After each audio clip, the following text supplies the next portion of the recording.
Yeah, I think for like Nostalgia Ultra, for example, or should we not talk about that yet? No, Okay. please go ahead. On Nostalgia Ultra, like the auto tune, like I think Yeah. Brandon, your big inspiration was Kevin Abstract.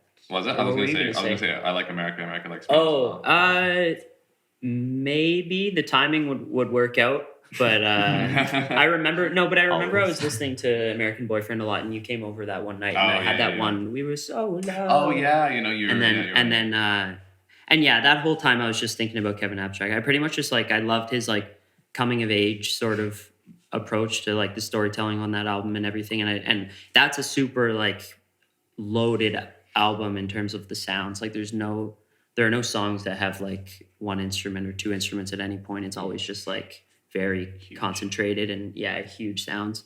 So yeah, that was like the influence for that, I guess. But yeah, like I think you're right though that the 1975 let's just make this a 1975 interview. But yeah, them using auto tune. There's a song called "By Your Side" that they put out a couple years ago, and it was the first time that I'd heard that level of auto tune on a song that wasn't necessarily allowed to use it. I remember like because it was like a very like rap thing, and then a band that was like more rock focused, like coming out with an auto-tune song, sort of just like definitely allowed me to be okay with trying it and not feeling ridiculous. And then it obviously just like sounded great, and we liked it. Very happy about it. Was that something you guys discussed, or did that just literally like let's make these songs and what if we tried changing it up like this? What if we tried throwing on how was that process?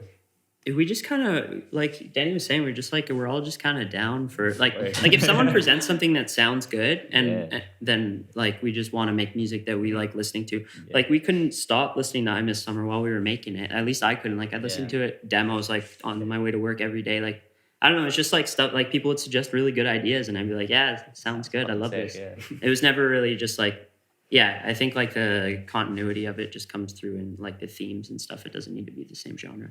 Yeah, well, fair enough. Do you want to, let's talk about like the theme from, I guess, the songwriting perspective first, and then maybe like the instrumentation after. Like, I don't know how much of a theme there really is, but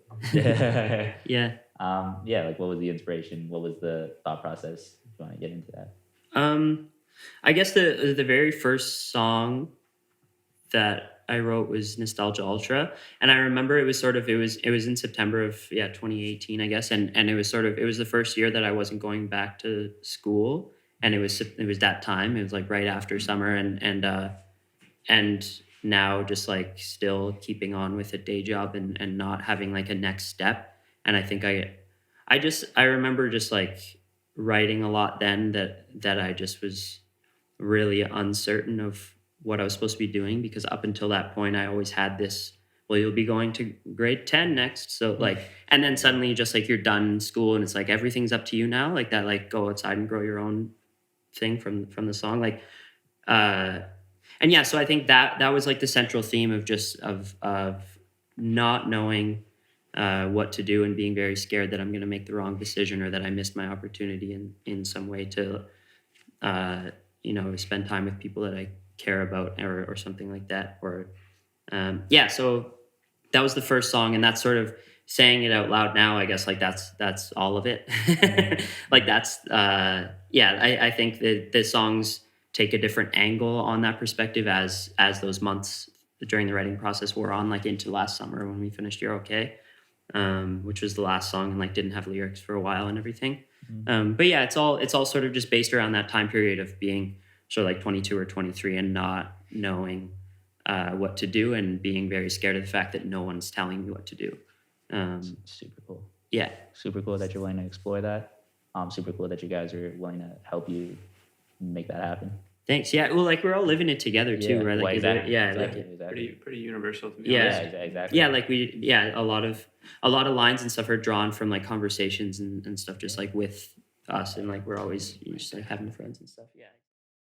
I didn't even notice this because I don't know what the word is, but I didn't know like the chords carried over into Nostalgia Ultra, but also super cool song, which I could say about every song, but it's good.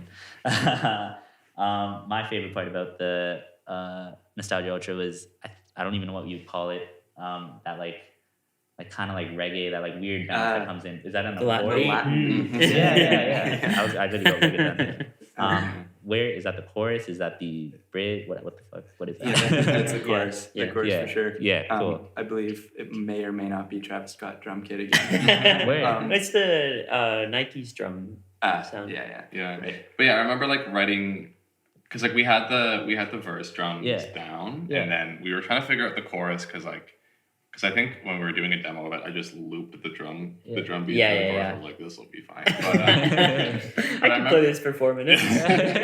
Can barely play it for 2.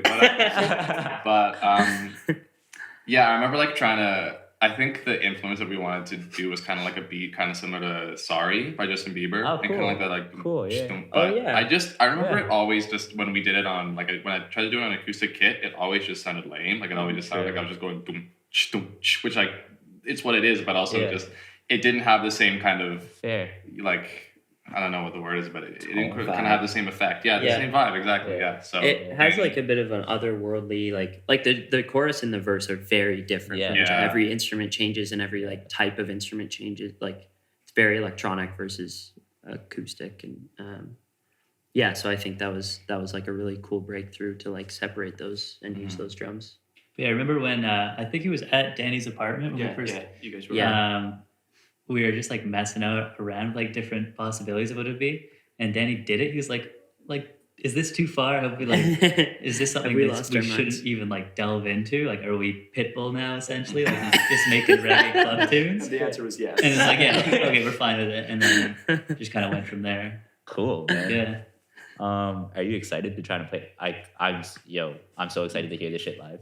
I'm so excited to hear this live. Yeah, we're excited Thanks. too. Yeah, I can't. We haven't really run Yeah. through nostalgia. We've never fully played it before. No, we have not. So that'll be fun. We're doing Yeah. that for the first time today after Yeah, this. cool. Super excited to hear that. What Thanks, are your thoughts on like the changing of the drums and your part of the drums? Like, Yeah, so it's funny because when I laid down a very similar beat Yeah. to that I usually do. It's like it's the beat from Pink and White by Frank Ocean, but like converted to 4/4 rather than 6/8, which is what that song is in. yeah. And I remember I had it up on the MIDI with up on. I only know that because of the podcast, but yeah, nice. I had it up on the MIDI, and then I remember just like I think I just added some different like snare hits and everything. I shifted everything around. I think even like one beat or like half a bar or something, and I was like, oh, this is instantly way more interesting. We get like a lot more off beats and stuff like that there. And then translating that to the actual kit proved to be a bit tough at times, so I had to dumb down the beat just a little bit. Right. But yeah, I really do like because like the difference between like the verse drums chug along so much and really keep it going, which I really like, and then Danny did a great job. But once the chorus hits, everything just kind of like, to me when I listen to it, kind of just like not drops out, but everything just gets super wide all of a sudden, and just like boom, and I think that the drums kind of chill for a little bit and then come in kind of more gradually. Danny did a great job with that. The chorus drums were way more Danny than me for sure. Fair. So yeah. But do you like appreciate as a drummer? Do you like appreciate that kind of sound? Oh, totally. Yeah. Like, As long as it's got like a good as long as it again keeps things moving along, then I'm down for sure. Yeah. As long as if it sounds good, it sounds good. Yeah, totally. Yeah. Shit, sick. So that wasn't like a conscious decision. It was kind of just like, I'm gonna try something weird. Yeah. And you guys like it? Yeah, seriously. No, just like experimenting. We were spending a couple hours on it at my apartment one weekend, and I did it, and we weren't really sure. But I think I sent it to Nick that following week, asking if he could like maybe take a crack at the chorus drums and like see if he could change them around. And it just sort of came to like, honestly, anything I do, I just wish that it was doing this or what we had before. So then we just left it like that. Yeah, because like Danny's a lot more adept with like the production of like the Travis Scott drum type of thing. Like So I'm like those kind of like I'm not as nuanced with those kind of like those hi-hat riffs and stuff like that. So everything I sent to him, I was like, yeah, exactly. Like I would just be like boom, boom, boom. I was just kind of like like I was saying like same on the acoustic and same as like even when I was trying to make it with different sounds, it just kind of fell flat without kind of like Danny's magic. I feel like it's a thing that happens a lot with like our ideation process. Even it's like we'll come up with something, we'll be like this is really cool, but like we're not sure of it, so we'll try a bunch of other things just so like we know that this is the thing. And then after trying all these different options, we'll come back to the first one, be like, okay, now we know for sure. Like, Yeah. we've tested everything. This is the thing it has to You be. were pretty thorough about it. Yeah. What did you learn from Rick Rubin? You're not allowed to say no. Yeah. Rick Rubin said in an interview, if anyone suggests an idea, you have to try it. You can't just say no without hearing it. At least in his studio. That's fucking dope. So halfway through making this summer, we adopted that practice. halfway through. After we already said no to everything. Yeah. Nice. We hated Nostalgia Ultra several times for man. months. That song was a grind. I was ready get to it. dump because of it. the process. Yeah, it was a long haul for sure. It came a long way from the demo to where it is now. Yeah, Like, there's a lot almost of cool unrecognizable. iterations. Yeah. Yeah. Just the lyrics and the fact that there's auto-tune. What do you think made it so difficult? No auto-tune. What's that? What do you think made it so difficult? What do you think made that song specifically so difficult? Was it just It's, I guess, just like, it's kind of an ambitious song just in terms of the fact that, like, yeah, it's like these two very different worlds in the verse and the chorus. It's like, it's kind of like you need to make two songs at once, but like they also need to agree with each other. You can't just like if You're Okay and Daisy were like in the same song as each other, it would be a huge vibe change and that wouldn't work. And that's pretty much what we did on Nostalgia Ultra, but we had to make it work. So that's probably why it was so hard. But also just everything we tried, we like sort of liked, but I guess the main fear was that it was going to be boring.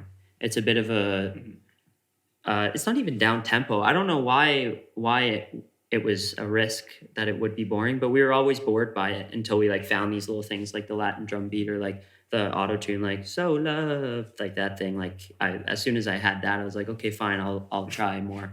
Like, you know, like, so there's just like certain parts that keep you going. But that one was hard. was that the most difficult song to create? Like was the creation of it that was made it? To make it into a finished product, I'd say Nostalgia Ultra was the most tough, followed by probably Daisy. Yeah, Daisy, there's a lot going on. You're Okay was easy. We did that in like 3 days. So.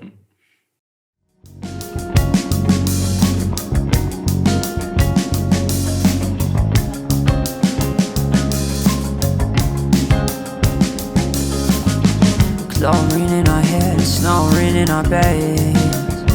We had it